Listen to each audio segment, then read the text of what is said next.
Hello and welcome to my channel Desified में आज की वीडियो में मैं आप लोगों को बताऊंगी प्रायोरिटी वीज़ा सर्विस के बारे में। बहुत सारे लोगों का मैसेज आता है कि हमने प्रायोरिटी वीज़ा सर्विस में वीज़ा अप्लाई किया बट हमारा वीज़ा नहीं आया विद इन 5 वर्किंग डेज जो कि प्रॉमिस्ड होते हैं with in a priority visa service. तो देखें, जब आप यूके का वीज़ा अप्लाई करते हो तो 3 तरह की वीज़ा सर्विस आप लोगों को प्रोवाइड की जाती है। एक होती है स्टैंडर्ड सर्विस, एक होती है प्रायोरिटी और एक होती है सुपर प्रायोरिटी। स्टैंडर्ड सर्विस में जो आपकी नॉर्मल वीज़ा फीस होती है वही होती है और प्रोसेसिंग टाइम 3 वीक्स का होता है। कल ही मैंने एक वीडियो अपलोड किया है जिसमें मैंने यूके वीज़ा के प्रोसेसिंग टाइम्स के बारे में आप लोगों को अपडेट दिया है। अगर आपने अभी तक वो वीडियो नहीं देखी तो लिंक मैं यहाँ दे दूंगी, आप ज़रूर उस वीडियो को देखें ताकि आप लोगों को तमाम वीज़ा कैटेगरीज का जो प्रोसेसिंग टाइम है वो पता चल जाए। अब बात कर लेते हैं वो लोग जिन्हें होती है जल्दी। अगर आप चाहते हो कि आपका वीज़ा जल्दी से आ जाए तो लोग ज़्यादातर प्रायोरिटी वीज़ा भी अप्लाई करते हैं। प्रायोरिटी वीज़ा में ये होता है कि जो ओरिजिनल वीज़ा फीस होती है उसके ऊपर आपको 500 पाउंड्स एक्स्ट्रा पे करने पड़ते हैं फी एप्लीकेशन। यानी कि अगर आप फैमिली ऑफ 3 अप्लाई कर रहे हो तो 1500 पाउंड एक्स्ट्रा आपको पे करने पड़ेंगे तीनों लोगों का प्रायोरिटी में वीज़ा अप्लाई करने के लिए। और जब आप प्रायोरिटी सर्विस में वीज़ा अप्लाई करते हो तो आपका visa within 5 working days आ जाता है।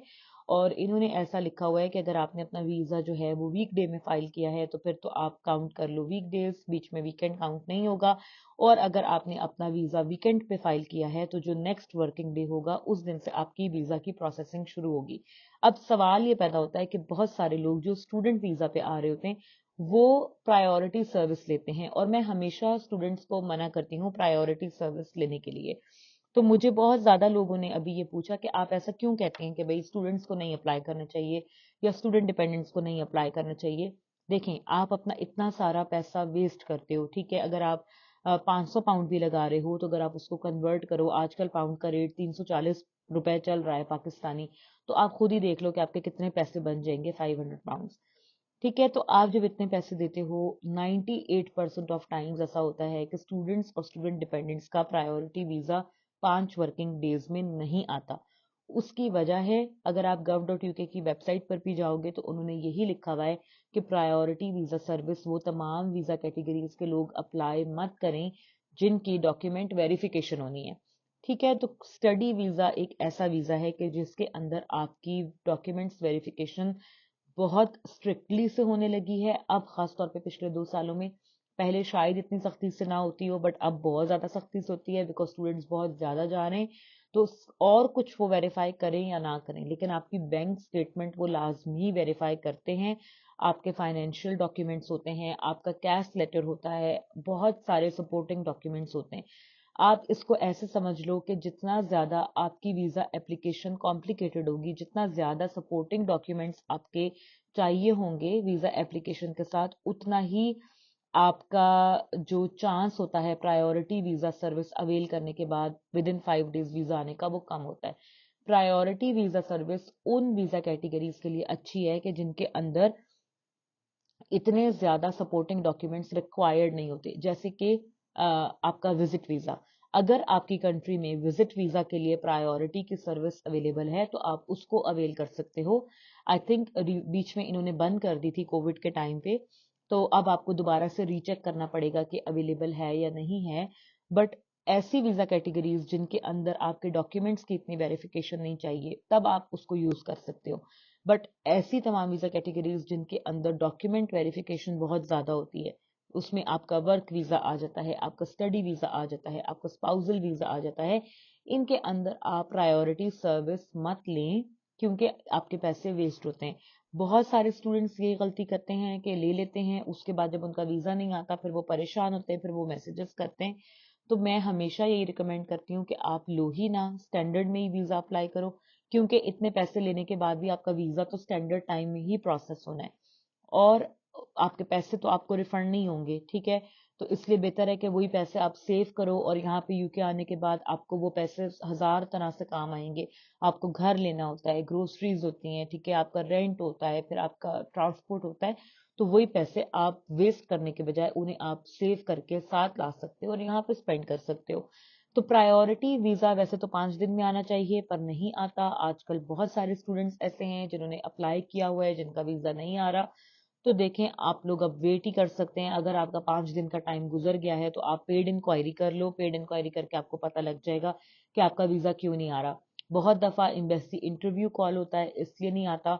बहुत दफ़ा जो है आपके डॉक्यूमेंट्स की वेरिफिकेशन करनी होती है इसलिए नहीं आता। और एक बात मैं आपको और बता दूं, अगर आप स्टडी वीज़ा में प्रायोरिटी लगाते हो तो ये कंसिडर्ड होगा एज अ रेड फ्लैग।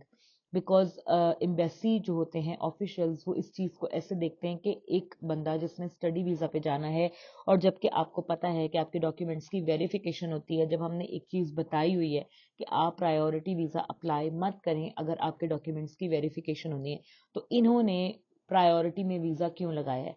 क्या ये कोई चीज़ छुपाना चाहते हैं? क्या इनके कोई डॉक्यूमेंट्स फेक हैं? क्या इनकी बैंक स्टेटमेंट पूरी नहीं है? कोई ना कोई मसला आपकी एप्लीकेशन में वो ढूंढने की कोशिश करते हैं कि आपने ऐसा क्यों किया। तो अगर आपका सिंपल भी केस होगा तो भी उसकी बहुत ज्यादा स्क्रूटनी होगी, बहुत ज्यादा छानबीन होगी, क्योंकि उनको ये लगता है कि ये अगर जो है वो फास्ट रूट में जा रहे हैं तो मे बी ये कोई चीज को हाइड कर रहे हो या कंसील करना चाह रहे हो, जिसकी वजह से ये चाह रहे हैं कि फटाफट इनका वीजा लग जाए और ये चले जाएं। ठीक है। तो ऐसी तमाम चीजें जो है ना वो आपने बहुत सोच समझ के करनी है। आपने कोशिश करनी है कि आपकी जो हार्ड अर्न मनी है वो वेस्ट ना हो और तरीके से आप लोग चलें। बहुत सारे स्टूडेंट्स ऐसे भी हैं कि जिन्होंने अब बिल्कुल एंड पे उन्हें जो है कैश लेटर मिला है। कल ही एक स्टूडेंट ने मुझे बताया कि मेरा कैश लेटर आया, मैंने वीजा अप्लाई किया, वीजा डिले हो गया एज यूजुअल, जैसे सबके वीजा डिले हो रहे हैं। वीजा डिले हुआ, मेरा वीजा नहीं आया, और जो है अब यूनिवर्सिटी मेरा कैश जो है वो कैंसिल कर रही है, मुझे एक्सटेंशन नहीं दे रहे। उधर से मैंने वीजा अप्लाई किया हुआ है, अब मैं क्या करूं? तो देखें ये चीज पहले सोचने की होती है। आपको अगर लगता है आजकल वीजाज डिले से ही आ रहे हैं, अगर आपको कैश लेटर इतना देर से मिला है कि आपको लगता है अब आप वीजा लेके टाइम पर अपना इनटेक शुरू नहीं कर सकोगे, तो आप यूनिवर्सिटी से बात करो और अपना कैश अगली इनटेक में डेफर करा लो, या उनसे बात करके आप 2 महीने की एक्सटेंशन लो। उन्हें आप बताओ कि वीजा प्रोसेसिंग स्लो हुई हुई है, उसमें डिलेज आ रहे हैं, इस वजह से हमें एक्स्ट्रा टाइम चाहिए टू ज्वाइन। अगर वो आपको एक्स्ट्रा टाइम दे देते हैं तो आप वीजा अप्लाई कर दो, अगर नहीं देते तो फिर आप जो है नेक्स्ट इनटेक में चले जाओ। बट अपने यूनिवर्सिटी से मशवरा करके बात करके उसके बाद आप वीजा फाइल करो। वीजा फाइल करने के बाद आप उन्हें कुछ भी कहोगे तो जाहिर है कि वो कुछ भी नहीं कर सकते, आप ऑलरेडी पैसे पे कर चुके हो।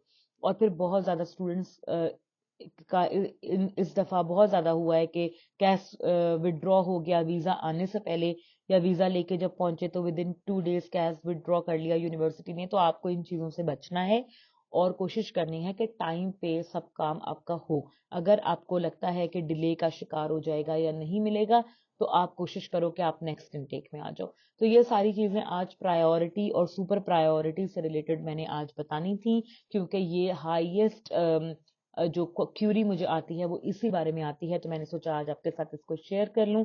उम्मीद है कि आपको वीडियो अच्छी लगी होगी। अगर वीडियो पसंद आई हो तो लाइक शेयर जरूर कीजिएगा, चैनल को सब्सक्राइब करना मत भूलिएगा। And I will see you guys tomorrow in another video. Bye bye.